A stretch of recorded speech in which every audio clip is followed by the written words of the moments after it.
Nous ne serons forts que si nous sommes unis. Nous ne serons libres que si nous avons le désir d'être ensemble et d'avancer ensemble. C'est pourquoi j'ai proposé que soit mené à l'échelle du pays et des régions un débat sur ce que signifie être français. C'est quoi être français? Vous avez 3 heures, dirait un professeur de philosophie à ses élèves. François Bayrou, lui, s'est donné pour ambition d'ouvrir ce débat à tous les Français. Au-delà des droits et des devoirs qui incombent à tout citoyen, appartenir à un pays, c'est d'abord affirmer et défendre une identité. Une identité, c'est toujours un bricolage. C'est toujours un bricolage, c'est-à-dire que vous mélangez dans votre identité différentes strates, soit de votre vie, soit de votre regard sur le monde.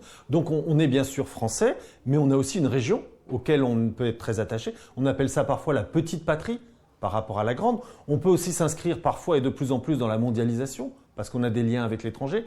Donc il faut accepter que l'identité collective aussi, soit toujours un mélange de différentes strates, on pourrait dire de différentes échelles. On vit à différentes échelles. Depuis la Révolution française, la France a sa devise. Elle porte et défend l'identité française. Nous sommes ici, place de la République, symbole vivant des valeurs françaises, liberté, égalité, fraternité. Mais derrière ces grands mots, que signifie vraiment être français quand on vit loin de l'Hexagone, aux Antilles, en Guyane, à Mayotte, à La Réunion, en Nouvelle-Calédonie ou en Polynésie? Se sentir pleinement français n'est pas toujours une évidence outre-mer. Mayotte, 101e département français depuis 2011, est souvent réduite à des clichés. Immigration, pauvreté, insécurité. Beaucoup de Mahorais ont le sentiment d'une citoyenneté au rabais. Il y a un proverbe de chez nous qui dit « c'est pas parce qu'on laisse un bout de bois dans l'eau qu'il devient un crocodile ». Ce proverbe-là, il reste vrai. Anecdotiquement, après des années, vous faites 40 ans à parler français avec l'accent, vous faites tout. Vous travaillez là-bas, vous payez les impôts, tout ça. Mais anecdotiquement, il y aura toujours ça, ce mot-là qui va revenir. Messieurs, quand est-ce que vous allez rentrer chez vous? Ça vous ramène à vos origines. En Polynésie, comme dans beaucoup de territoires des Outre-mer, le sentiment d'appartenance à un territoire est très fort. Français, oui, mais polynésien d'abord. On est français, on suit leurs lois, on a leur aide, on a leur soutien dans plusieurs projets. Et je me sens contente d'être comme ça, d'avoir ce statut française. Dans le cœur, c'est polynésien d'abord, français après. En quoi l'expérience de la citoyenneté française diffère-t-elle pour les habitants des Outre-mer?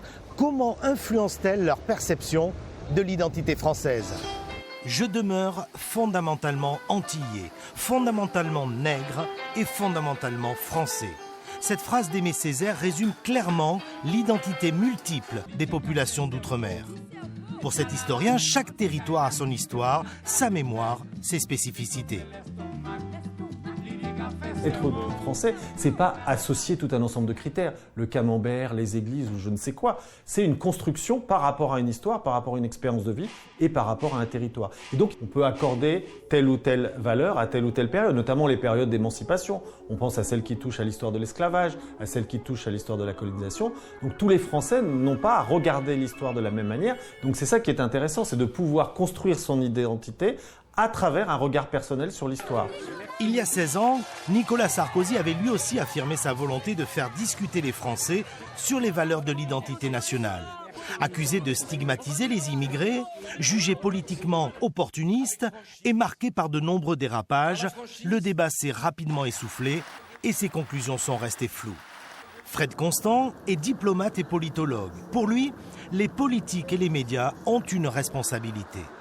Il faudrait que les politiques au plus haut niveau multiplient les symboles comme des visites plus fréquentes. On s'y achemine, mais de manière trop liée à l'actualité brûlante, qu'il y ait également dans le traitement médiatique des Outre-mer beaucoup plus de sujets de fond qui soient déconnectés sur l'actualité la plus immédiate. Moi, je suis persuadé que si ces signes-là sont donnés aux populations d'outre-mer, comme elles l'ont fait dans le passé, elles témoigneront dans l'avenir de leur attachement à la République. Mais pour cela, il y a encore beaucoup d'injustices à réparer. Être français, ce n'est pas une question de distance, c'est une question d'appartenance à une culture, à une mémoire, à une histoire.